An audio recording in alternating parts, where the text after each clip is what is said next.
Good morning, good afternoon, good evening, whatever it might be, wherever you are. Happy time zone. Morning, Christos. Good morning. It's still morning in Seattle, so actually it's super morning. It's rainy and dark outside. It feels like it's the end of the night. It was rainy and dark here yesterday, but it's not rainy nor dark. It's a little chilly, however. It's I wonder why. It's winter. It was like 45. I know. But, like I sit here in the basement at my house, You do. and that's where my office is. I need to move your office somewhere else because that's becoming a common theme. I'm in the basement. I'm in Let's the move basement. you up It's to the living room. cold, and I don't like it. So, and my OneDrive's broken. My phone keeps ringing, which is really, really getting quite annoying at this point. Like, why do you need to call somebody to fix their OneDrive? My OneDrive's broken. Just please, somebody fix it. I don't need. I would expect them to internally send you a Teams invite and do it over Teams. I don't get why they have to call you. I don't either. Yeah. I don't either. So my phone's been buzzing off the desk all morning. It's like half dead already. So, anyway, welcome back to another riveting episode of Identity Crisis. I love it. Riveting. Today is going to be exciting. I think we're moving past A3 Tech Skype from India. Yeah. Not dubious at all. Only a matter of time. But today's episode, we've been discussing about that all last week, and we're really excited because we're getting to the meaty bits of identity. By the way, if you want to join us after the show, or if you have any questions, make sure to follow us on Discord or join us on Discord. The link is at the top of the stream, so you just find there 45 show Discord join. Yep, and share your stories as well. And of course, you can always join the chat over at aka.ms/45 show, which is or on Twitch. We're 45 show on Twitch. That's sort of our main chat. So Thrashing Code is here so we can get started. Thank you for the there you go. That's what I was waiting. Thank you, Thrashing Code. So, good morning to you as well, sir. So our series, the Identity Crisis series, is all about, I don't know anything about identity. Let's talk about what happens. Let's talk about what it is. Let's talk about what happens. Let's talk about some of the reasons why it is the way it is, right? I think that's one of the big things that we get a lot is like, well, here's how you do it. We don't talk a lot about why you do things the way you do. Yep. And last week we talked a lot about history and sort of how we got here in a way. This week we're gonna jump into kind of a scenario, and hopefully we'll have enough time to jump out and go look at some actual stuff. Yeah, click on the link above if you want to see the previous episode, the history of. Well, my hand is out of the frame. About the history of identity and how we got here. That's right, JP. And now. So today we're gonna do a bit of a scenario thing, right? So we work for a place called Big Bad Business Cards, right? They're big, they're bad, and they're for serious business. They're huge. There's a guy called Dom Jolly. He's like a comedian, I guess, over in the UK. And he has this series of videos where he has an enormous cell phone. It's like 3.5 or 4 feet tall. And he goes to, he's like in a library. He's on the subway. He's in all these different places. And he picks up this enormous cell phone and starts shouting into it. And he says, "Oh, I can't talk right now. I'm in the bathroom. I'm on the, and it's absolutely hilarious. Yeah. There's something that, and maybe it's me, I don't know, but there's something I enjoy. Things that are comically oversized. And how do you know about this UK comedian? And I don't know him. And I lived in the UK for 20 years. I am surprised. Maybe he's not very well known. I don't know. Maybe he's just some random guy on YouTube. But he's pretty funny. And so I found this enormous business card, and I thought, oh, this is perfect. Somebody makes these. In fact, you can even order these. So we've got a fictitious company called Big Bad Biz Cards that's wrapped around it, but they're kind of hurting right now because who needs a business card when we're all stuck at home, right? Yeah. I guess I could get some to wallpaper my office and soundproof it or something. But so instead, at Big Bad Biz Cards, we're going to start to venture into virtual business cards, right? Ooh, I like it. So now you can get an enormous, oversized virtual business card for your. You I know I'm out of focus. I don't know what's happening. My Logitech Brio is misbehaving. Yeah. So now you can. So now we're going to sell these enormous business cards that go in your email signature, right? And in some ways, to be quite honest, I think this is actually better. Like, there's a guy I used to work with years and years and years ago, and you'd get a 1-word response, and then you'd get a 25-line signature underneath it. You also get the messages like my hours are not your hours, so you don't have to respond. It's like every certification this guy had ever taken was listed there. So, so we're going to venture into virtual business cards because we want people to remember you for better or for worse. They might remember you because you're the obnoxious guy who put a 4 meg JPEG in your email signature. But whatever, they remember you, right? So when you meet them in person finally, when you get your vaccination or you decide that your company says that you can leave again, when you meet them, they're going to say, "Oh, I remember you. You're that guy who crashed my inbox when I was trying to read this on my phone." So we've got this, and so we got to build an app for it, right? Yes, please. And we're going to do freemium because freemium is, growth hacking, all that sort of silliness. So we're going to build an app, and it's just going to be a pretty simple app. It's going to be we got a free plan where people can get a card. They get 1 card for free. They can upload 1 picture, and they can upload the picture from somewhere else, from a Facebook or Google, or they can just do it from their PC. But they could also just connect to their Facebook account or something and get a picture from there. Right. If they pay, we'll have some paid plans that let them get more designs and more templates, but it'll also let them connect to LinkedIn, right? Because I kind of feel like the number of people or the overlap of people who would enjoy an obnoxiously large business card are also the kind of people who enjoy LinkedIn. Oh yeah. In some ways, LinkedIn is an obnoxiously large virtual business card already. But anyway, so we want them to be able to connect to LinkedIn. And then get analytics too, like who's reading my big business card, who's clicking links on my big business card, right? So the net is we're going to have these essentially 2 types of users and 2 users with 2 different levels of two different levels of of access, right? Certain things you're going to unlock once you pay us or whatever. So it's a pretty standard kind of e-commerce kind of thing, right? No, we're not building the app today, Thrashing Code. We're going to talk about what we're about building it, but I don't think we're going to have time to build it today. So if we look at what we need in order to do this, at the minimum, what do we need to know who a user is, right? We got to know their username. We got to know their name. We got to verify who they are, right?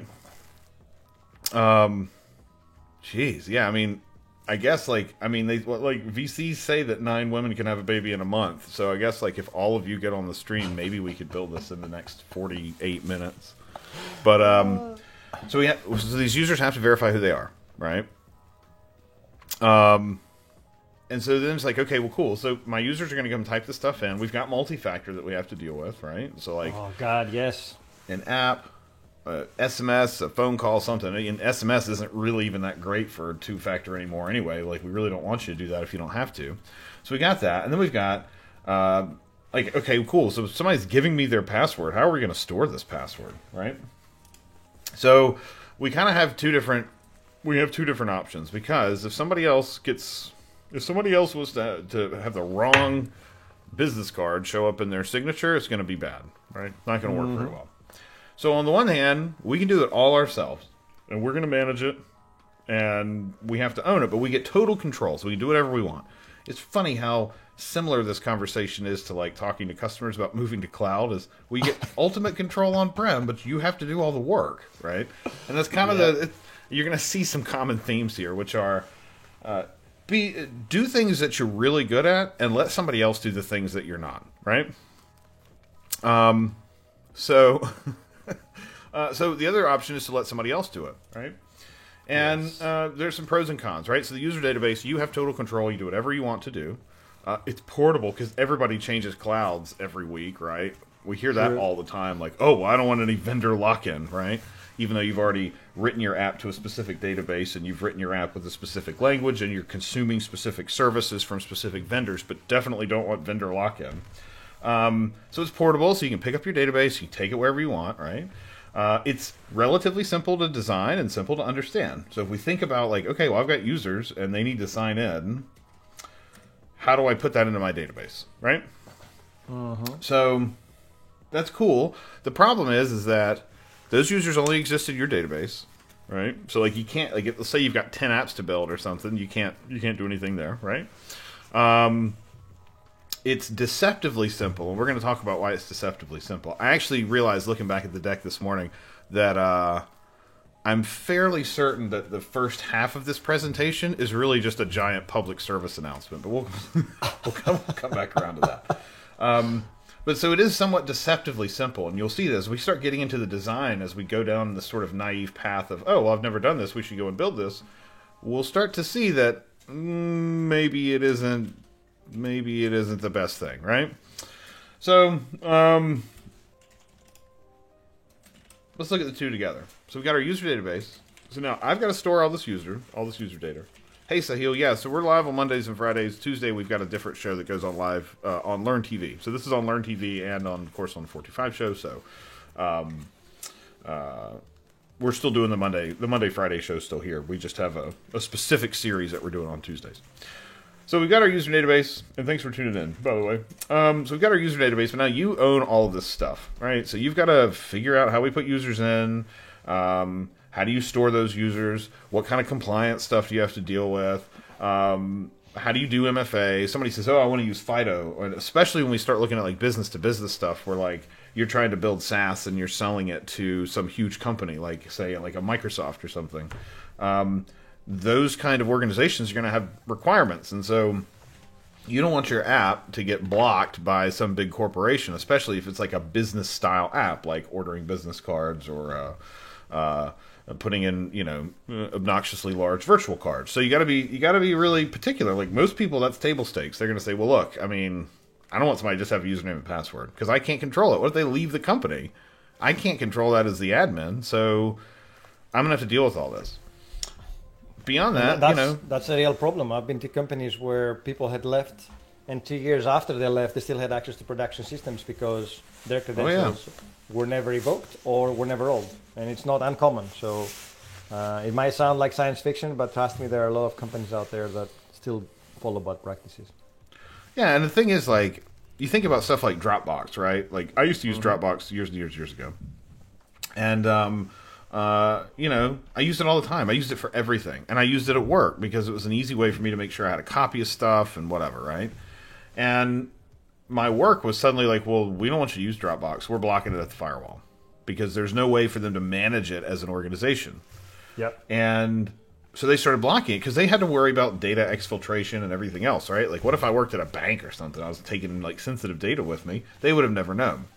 And so there's this huge sort of explosion of these new, apps that are delivered over the internet, but admins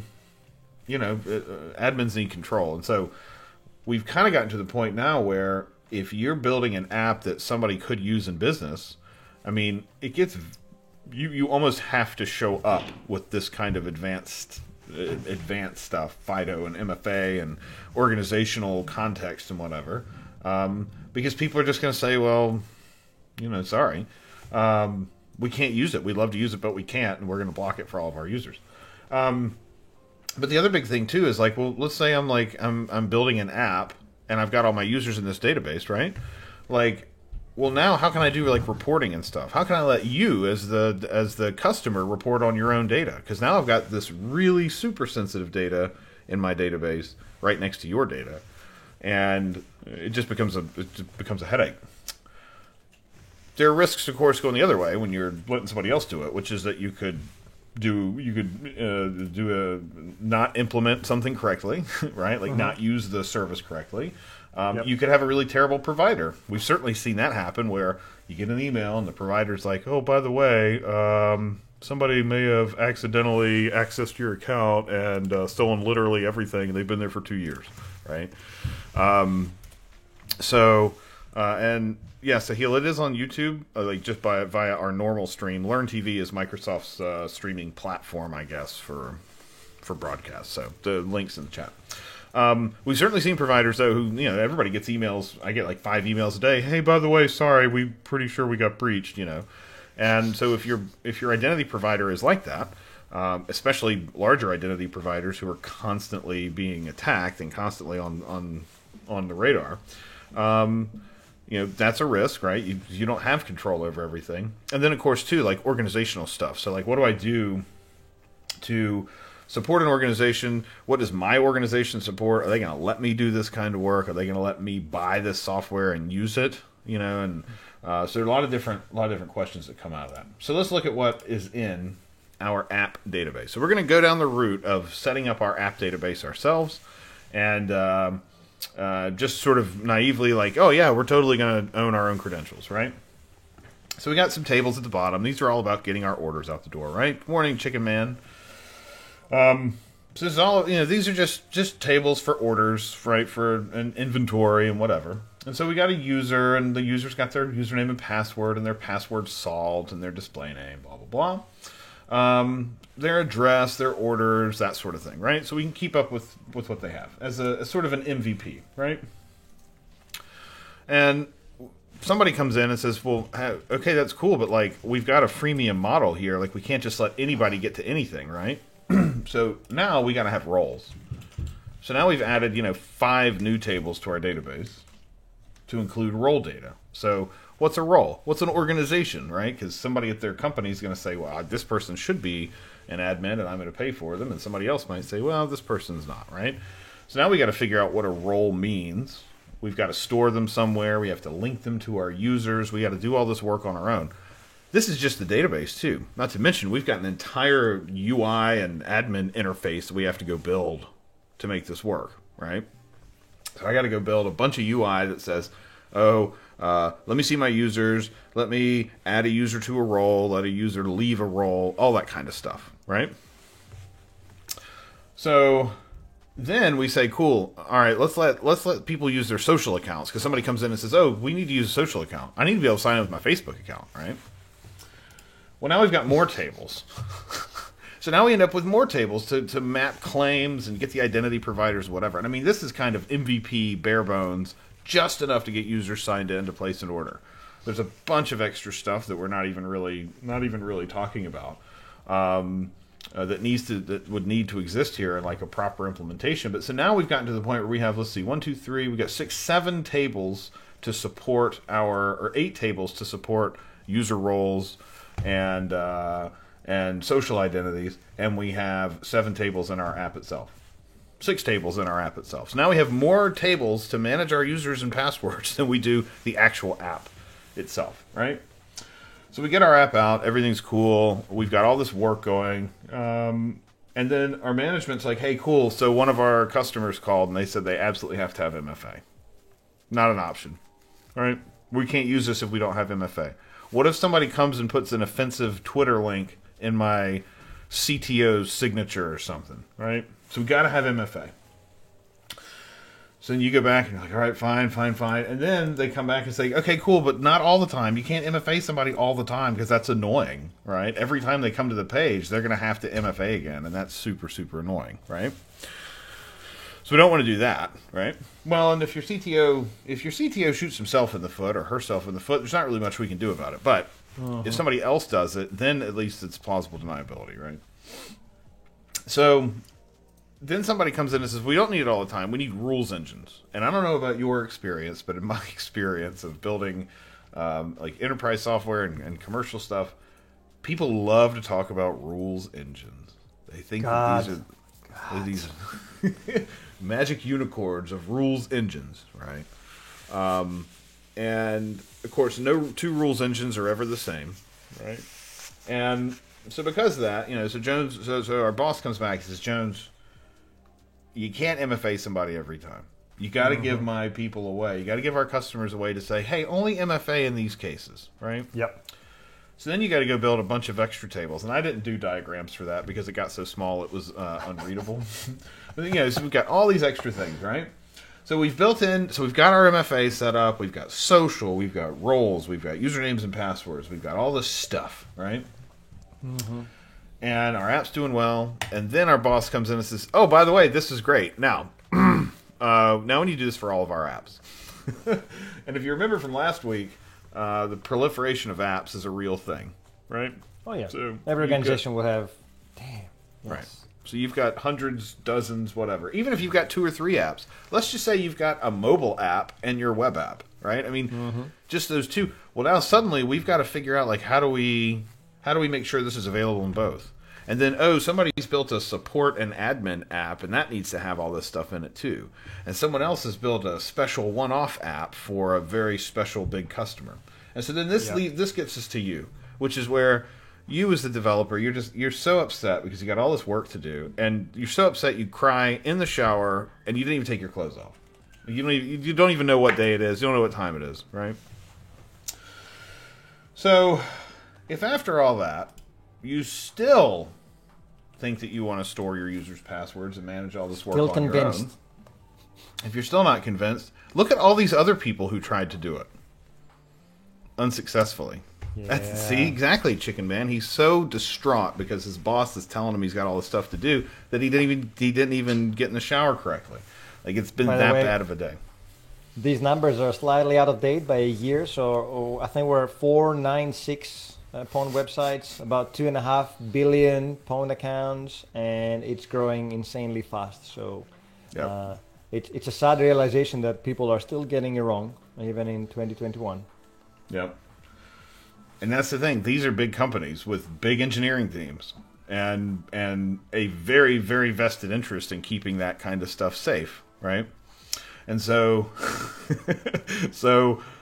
if they can't get it right, what are the chances that a team of 2 or 3 folks who have an actual app they need to ship, who suddenly have a ton of extra stuff that they have to do on top of figuring out sign in and sign out and everything else? Not to say there aren't some amazing software wizards out there, but that's not your priority, right? Our priority is not building the most secure, robust identity system in the world for our business card app. Our business is selling business cards, and so I don't really want to do this. Yep. The problem is, you notice all these logos that are up here on the screen, and you see. We want you to stay out of the news, right? That's the whole premise, and you can't even see my silly slide because my face is in front of it. But Smokey the Bear says only you can prevent yourself from being in the news, and that's because we don't want you. We don't want you in the news. Are you going to talk about the Pit of Success? Am I stealing your thunder? I missed that line. No, it's fine. Oh, okay. No, it's fine. No, we don't. That's the whole thing. Like. We've got a team. We've got a team of 1,000, 1,500 people who sit around and build identity systems. Our competitors are the same way. The Amazons and Oktas and Auth0s of the world.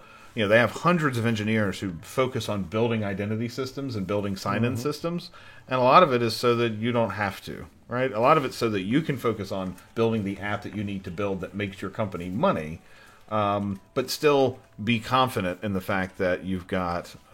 Be confident that you've got. A secure, reliable implementation for signing users in and knowing who they are, right? Don't say that kind of stuff, AZ Wildfire.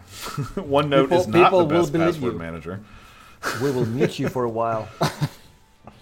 So the net is, the net is, please don't store your own passwords. Yes. Please don't try to implement them. And I went and took a look before the show and before I started working on this deck.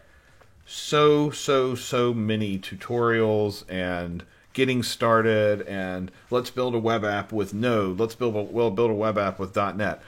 Mm-hmm. So many of those tutorials.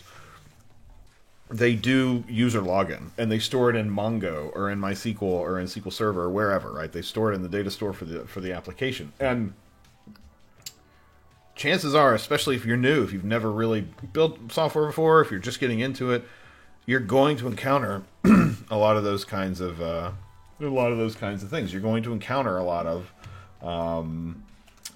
these, click here, click here, click here, download this code, and now you've got sign in your app, and it ends up getting very dangerous. And now you've got something that of questionable provenance that's running in your app and touching your users' credentials, and you don't want to ever touch your users' credentials. No touching. I've sent you a link on OBS Ninja. This is something that Troy Hahn has covered in the past, and if you ever search for password reset, if I remember correctly, or I forgot password net, this would come as first or second result in Google or Bing, and it was littered with security holes.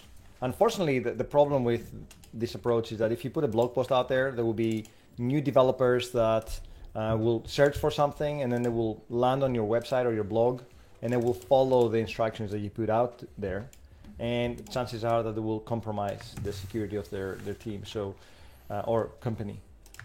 And that's our challenge, educating people not to write these kind of blogs, not to do these implementations other than, I don't know, educational stuff. But I've analyzed this before when I was doing OWASP with customers training, and it was it was really scary when you think about the fact that a lot of people will just follow blindly these instructions. Yeah. Well, and that's the thing, right? Like, how would you know? How would you know otherwise that maybe this wasn't a good thing? And I think it's becoming a little bit more pervasive in sort of general knowledge that things like MFA are things you should use. Like, my parents use like the Authenticator app and stuff like that. But if you're just starting and you just need to get something out the door, when we all make shortcuts all day. We always, everybody does, because you got to get something out the door, right? Software is never finished, and it can always be improved. But forgetting to put an index on your SQL table, or it might have terrible performance. It might even bring your whole site down, right? But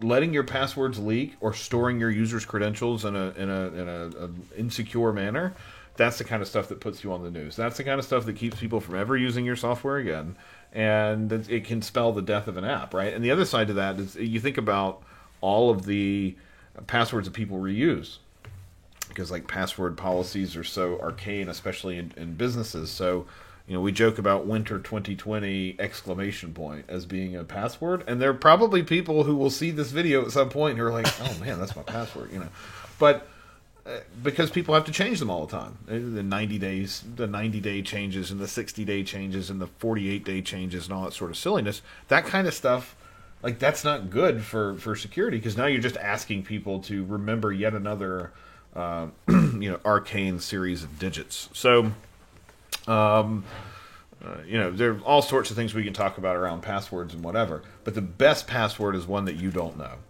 As a developer, I don't know my password. I hope you don't know your passwords. Yeah, I don't know my password. Like, I use the LastPass, and I'm trying 1Password out, by the way.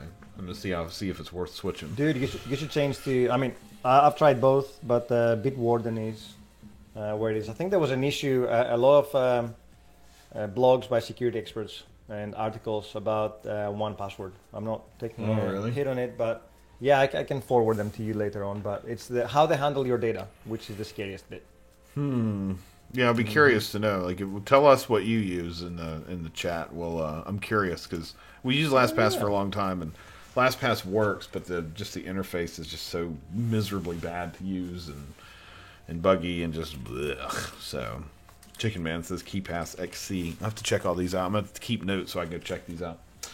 Anyway, so yeah, the net of it is, don't put passwords in your app. That's why I said at least the first half of this is going to be a PSA about don't store data, don't store passwords on your own, and don't keep them on sticky notes on your monitor. So God, yes. So the most effective way is to make somebody else do it, and make somebody else do it who knows what they're doing. The shared responsibility model, and you see that thrown around a lot in cloud, but it kind of makes sense here too, right? So we look at what this looks like, some of this is what we own or what you might own as a customer, and some of this is what we as the provider might own, right? And so there are some things that you always have to do, and those are these things at the top, right? Like who are the accounts and what kind of devices are being used, whatever.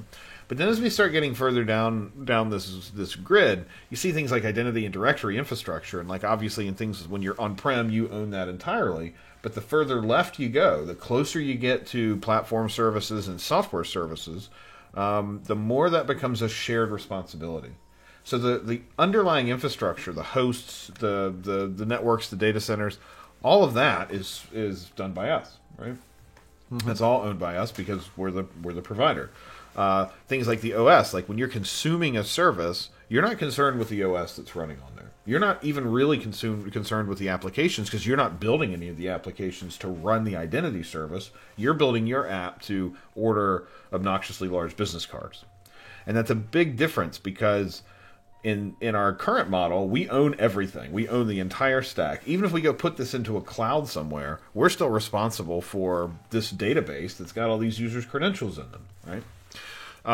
So we want to make somebody else do the hard work of storing the credentials, making sure the user signs in, doing things like MFA, doing things like policy and rules engines and all that sort of stuff that's related to our user database. Let's just make somebody else do it, right?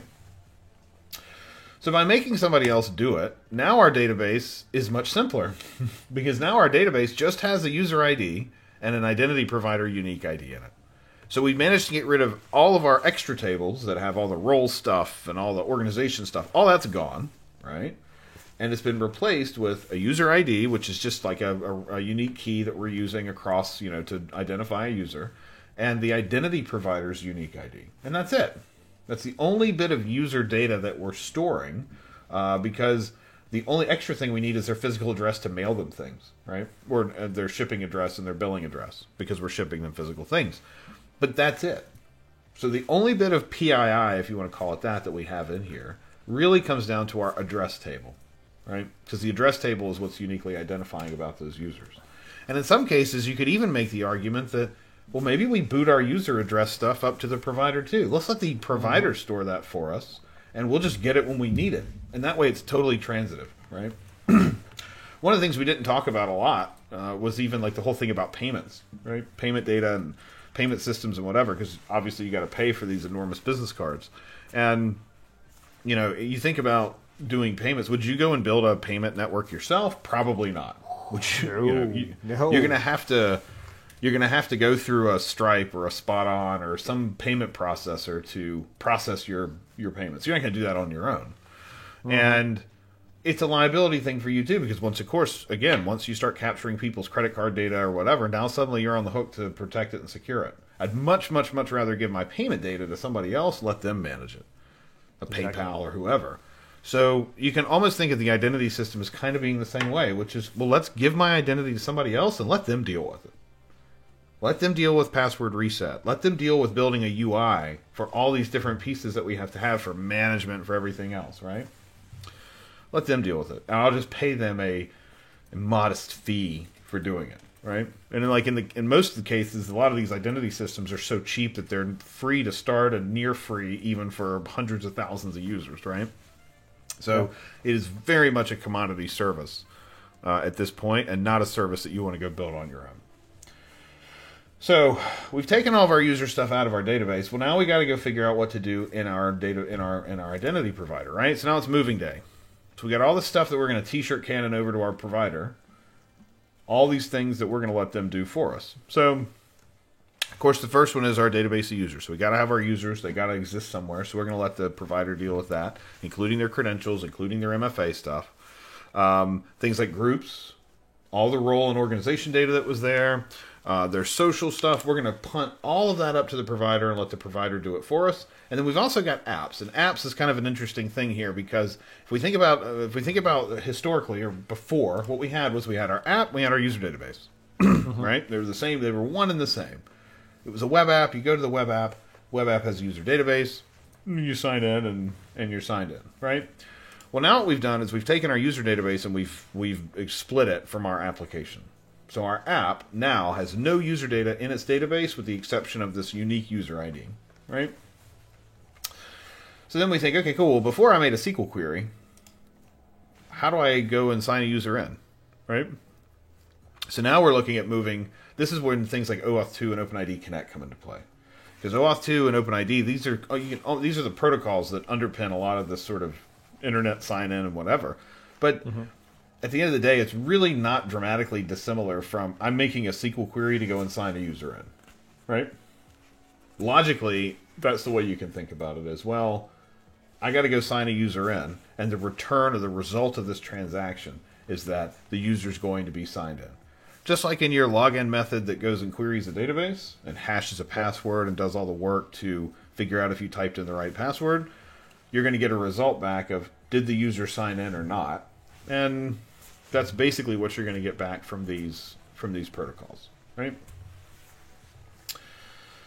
So there are lots of different flows and grants and all sorts of things about it. We're not going to get into all of them. We're going to kind of get into one of the more important ones, and then we'll jump into some of the other ones probably in a later show. But we're going to talk briefly about authorization code and what that means, right? Because at this point we just need to sign a user in, right? So we need to sign this user in, and we can't do it with our SQL query like we did before. So instead, the user comes to our app just like they did before. They get sent over to the user database, which is our identity system, and they sign in. They tap, tap, tap. They get MFA'd. They do whatever it is that their identity provider has configured to force them to do. And then the identity system or the user database that's now external sends them back to your app, and the app has this one-time code, right? And that one-time code is, you can think of it almost as a one-time password. All of this is happening in the user's browser itself. So your web server is kind of out of the loop at this point. It's just happening inside of your browser. So I come to the app says, hey, I don't know who you are, but I do know someone who might know who you are. Sends you over to sign in, click, click, click, click, click, at an Azure AD or an Okta or wherever, a Facebook, a Google, doesn't matter. They send you back. So you sign in, that transaction ended. You sign in at the identity system. They send you back over to the application with this one-time code. Now, the one-time code itself isn't actually useful except for one thing, and that's step 5, which is the app takes that code, that one-time use code, and it sends it through its own channel. So it's not through the browser. That's the key point, is that we're out of the browser at this point. It sends them back. It sends that code in like an HTTP request, basically an API call, back to the identity system or to the user database to say, hey, I've got this one-time code. Give me whatever the one-time code represents. And if the one-time code is valid, then the identity system will return that data and say, cool, here's the user's data, right? On the surface, it seems fairly straightforward. And in fact, it actually is kind of simple. I mean, the problem is that, which we're going to get into in a second, is there's a bunch of extra stuff that's sort of happening as a part of these movements. And because it's happening in front of you in the browser as the user, it has a tendency to get a little confusing and introduces extra places where this isn't going to work, right? Oh, I got redirected to this site, but it wasn't the right one. And then it told me it couldn't send me back because like a reply URL was wrong. Like, what does that mean? And so there are all sorts of things in here that could cause this not to work. But the big thing that we haven't mentioned yet is when that app makes that server-to-server call, right? It's an API call. Dude, nothing happened before that, right? So you can kind of think of it as, I got a letter in the mail, and that letter in the mail had like a 4-digit code in it, right? And it says, when you get this 4-digit code, I want you to pick up the phone and call this number and give them the code, right? So you pick up the phone, you call the number, and they say, hey, well, give us the code, right? So you're just like, cool, yeah, I got the code. Here's the code, 0444 or whatever, right? Well, the person on the other end of the phone actually doesn't know who you are. You have a code, which is fine, but you don't have anything else that identifies who you are. And that's a risk. Because remember, this one-time code here, step number 4, that one-time code is in the browser. And because it's in the browser, it means a malicious extension, malware on the PC, any number, a rogue network admin on your work network or something, or somebody, a bad hotspot at a coffee shop, like any number of different things could cause that one-time code to be compromised, right? Mm-hmm. So that's why it's also critically important that the thing that redeems that code, so your web server, your app server itself, also identifies itself. It also has to say, I am app123. I am the bigbadbizcards.com website, and I've got an order, and a user just signed in, and that's who I am. Here's the code that you gave me, in addition to a set of credentials that identify the application itself. And that's key. This is where a lot of the extra complexity comes from, because now we start talking about things like client secrets and client credentials and all sorts of, not client credentials, but client secrets and client certificates and all these extra bits in order to make that call work, right? And there are other pieces of security that are happening in here too. Step 4, for example, oops, I did not mean to go there yet. Step 4, right here in the middle, that's essentially an allow list. So once you've signed in, your ability to go back to an arbitrary web server is restricted. You can only go back to web servers that you've said, hey, this is where my app is running. So that's what's called the redirect URI or the reply URL. Different systems call it different names. But essentially it means, hey, identity system, hey, user database, don't let a user sign in and try to send a code or send a token back to just some random address on the internet. It's got to be one that I've told you up front is an allowed one. So that's the whole allow list or reply URL list that happens when you do app registration, which we are going to get into in a minute. So this whole thing of the app itself needs to authenticate itself, that's a hard problem to solve when you are not on a server, right? So imagine you've got your cell phone. You got a mobile app, Android app, iOS app, whatever. Imagine you're building a JavaScript app that's running solely in the user's browser.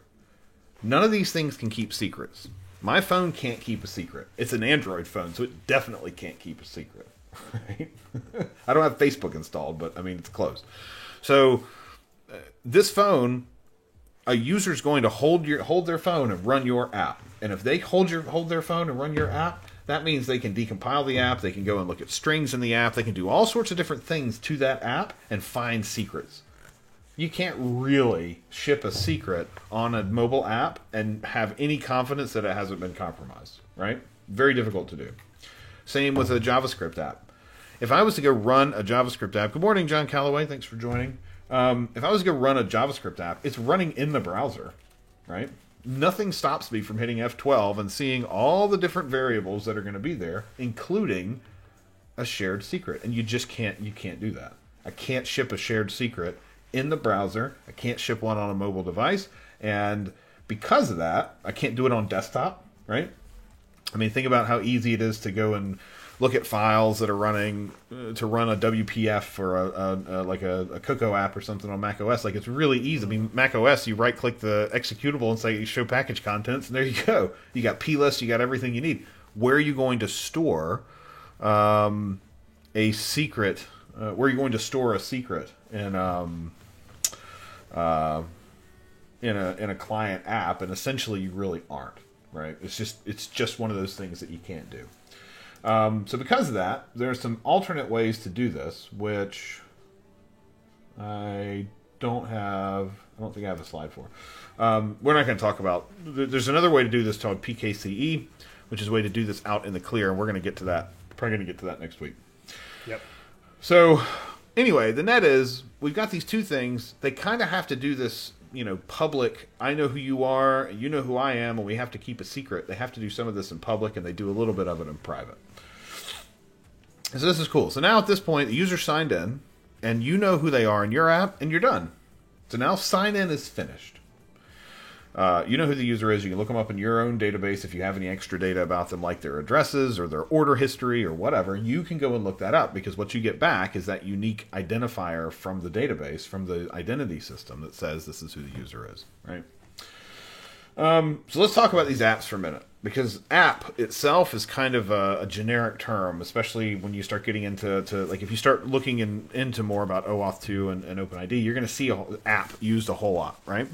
So you'll see this term app, and it usually means one of two things, and we call them an app. We call them app registrations, for example, in Azure AD. And there are two main types. You got resource and you've got clients. And a resource typically, and not all the time, but a resource typically is an API or something similar. So you can think of the the AWS Console API, the Azure REST API, the Microsoft Graph API lets you connect to services. Your own API that you've written, that you've built as the back end for your mobile app or something. Those are resources.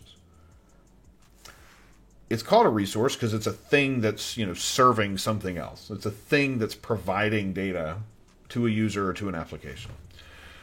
That resource has the ability to say, cool, I want to let people use this data, but I don't want them to use all of the data. We talked about impersonation last week, impersonation versus delegation. This is sort of an implementation of delegation. So your resource is saying, I'm going to create a scope, and it's going to be called user.read, right? Saying user.read means I can read the user. It doesn't mean I can do anything else. And that's a scope, right? It's an arbitrary string that you as the developer have to go and enforce, right? So something completely, it has nothing to do with us per se, except that we give you a way to manage that. We give you a way to declare them and to let other apps request them. But ultimately, your app is responsible for enforcing, okay, a user showed up and they've got user.read. What does that mean? And when we talked about delegation a little last week, it's sort of like if, say I want you to have, to be able to read my calendar, say I want you to be able to read my Google Calendar, right? Well, you shouldn't have access to my Gmail and my Google Voice and Google Fi and all these other Google Photos and all these other services just because I need you to read my calendar. But if I give you my username and password, that's what you're going to have. You're going to have access to every single thing. I can't use Google as an example because all these devices are like, what? Did you say something? Did you call my name? Oh, sorry, I can't help you there. But if I give you my Google password, I'm done. You can do anything as me. And that's impersonation.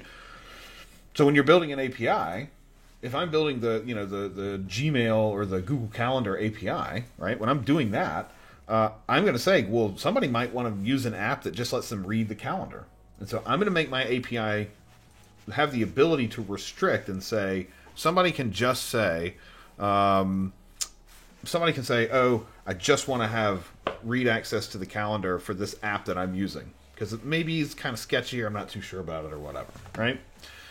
So the resources expose... Uh-oh, the balance went wonky. I didn't think I touched anything. Maybe I angered the Google by talking meanly about it. But And you're talking about it again, so you're challenging fate. It's fine now. Maybe it was a fluke in the stream. Anyway, so we've got these resources, and the resources publish... They're the ones that typically publish data. So it's an API that I can connect to as a user from an application that I built or that somebody else built, and I can see the data that's in it. In order to restrict that, we use a scope. Now, client apps are apps that are going to be accessing those APIs. So if my resource app is the backend API for my app, the client app is the mobile app. It's the front-end website. It's the JavaScript SPA, right? Those are the client apps. And client app, it's completely semantic. Like, you could have an app that's both a resource and a client. They don't have to. There's no hard anything here that says something must be a resource or something must be a client. The real difference is that a resource can publish a scope and say this scope is available for other apps to request, and clients typically ask for those permissions. So a client would say, hey, I need calendar.read in order to read your calendar. Whereas the API that has the calendar data says, I've got a scope called calendar.read available. So somebody's saying, I've got this available, and then the clients are saying, hey, I want to use that, right? And clients may have their own resources, or clients may also be resources. They may publish their own stuff. So if I'm building an app for my mobile device or something that reads my calendar and helps me schedule my day, that's going to need calendar.read, but it doesn't hold the calendar data itself. It doesn't deal with the calendar. It's not the source of truth for the calendar data. The other services, like the Google Calendar API, the Microsoft Exchange or Graph API or Outlook.com API, whatever. Those are the services, the resources that actually own the calendar data themselves, and they're the ones that say, hey, I've created this scope so that users can let these client apps use their data, but be really restrictive in what they can and can't do, right? So I don't have any more slides, which is good because we've only got 5 minutes left, but I am going to pull up my browser here for a minute. So let's go look really quickly at what all of those terms kind of mean relative to the kind of stuff that we work on, right? So I'm going to go to the Azure AD portal. Now, Azure AD is one of many different identity systems that are out there, but the concepts are all the same. So by virtue of the fact that we are standards based, it means that most of what you're going to see is sort of, there may be implementation details that are a little bit different, but they follow the spec, and because they follow the spec, most of the bits are the same. They might just have different names in different places, right? So I talked about apps. So when we register an application, we're saying, hey, this application is a thing that exists. So let's call this the Big Bad Business Card Backend API. So this is the resource. In fact, I'll even put the name resource after it. So this is the resource, and it's just an API, so I actually don't need any of these other things, so I'll hit register. And so now the identity system, the user database, knows, hey, users are going to try to sign into this API. They're going to try to sign in. The API needs to know who they are. And that's where this expose an API thing comes into play. So maybe we want to add a scope here. Call this BBBC for Big Bad Biz Cards. So maybe we want to let people see their orders, but only read them, right? So we'll do orders.read. And allows read-only view of orders for a user. So this is just for a user, right? And we're going to add this scope. So now, let's go create a client app, right? So we've got this scope. It's called orders.read. So let's go create our client app. We're going to create a new registration. We're going to call this the BBBC order reporting client, whatever, right? So we've got our reporting client. We're going to call this a public client, which actually means it's a mobile app. So we'll just do my app. This is just an implementation detail of our system, so you don't have to worry about this part specifically. But we're saying, hey, this application is the client, and so we want permissions to the API. So if you remember the one we just did a second ago, the one that we just did was we exposed an API, right? Now we want to actually consume that API. So let's add a permission. And if we look at my APIs, you'll notice BBBC Backend API resource, right? And if we look, these are delegated, so this is doing it as the user. The user is delegating to us and saying, cool, don't impersonate me. I'm going to give you explicit access to go and access my stuff. So we say, yes, cool, orders.read. So now when we build our mobile app can request this resource, right? They can request and say, hey, so when we say in our code, for example, when we request a token, and we say, yeah, well, we need a scope to request, right? We're going to request this entire scope. So this entire thing here, this whole URI, this is sort of the scope, right? This is the thing that defines the scope. And so by requesting this, when we do our sign-in, when we go through that whole tango of redirection back and forth, we're saying, hey, we want to sign the user in, and we want to also talk to this service. So I need anything that comes back to have this bit of metadata in it to say, to give me this, right? So now our mobile app, our order reporting client app, when it calls that API, it's going to send a token in that says, I got this scope successfully. And because the mobile app and the backend API both understand this user database and both trust this user database, then the backend app can say, cool, well, you sent me some data that said that you have this permission, so now I can go and do something about that. So now the backend API is the thing that actually does the enforcement and says, hey, cool, I see what this is, and so the user has this, so I should only send read data, and my write APIs, for example, should just not work, right? They should return an error or a 404 or something and say, sorry, you can't write to this resource because you don't have access to do it, right? And there's a whole lot of other stuff that we're going to talk about in later weeks about, okay, cool, so we've got these things floating around, but how do I send this? How do I tell the service as the mobile client, hey, I've got this and it works. I promise it works. I promise that the user said it was okay. Like, you can't do that. So next week we'll get into tokens and what those look like in terms of how these different things get sent back and forth, more sort of in implementation, and how you can have confidence that it's actually done securely, right? And then I saw there was one question. And yes, Steven Solano, Stevan. I don't want to mispronounce, but Stevan. Yeah, like Christos said. Yeah, like Christos said, MS Graph can do that. So you can export app registrations and everything else. Anyway, hey, join us in Discord. Come and hang out with us. Ask your questions there. You can send us an email at 45show at Microsoft.com. Christos and I will be back on Thursday at Tulsa, at the Tulsa User Group. Friday we'll be back on our regular stream with some Go people, which will be cool. Yes. Yeah, and so until then, don't build password databases. Yeah. If you do it, we'll find you, and we'll point and laugh. and we'll help you migrate. How about that? That's right. We'll help you migrate. So please don't use password databases.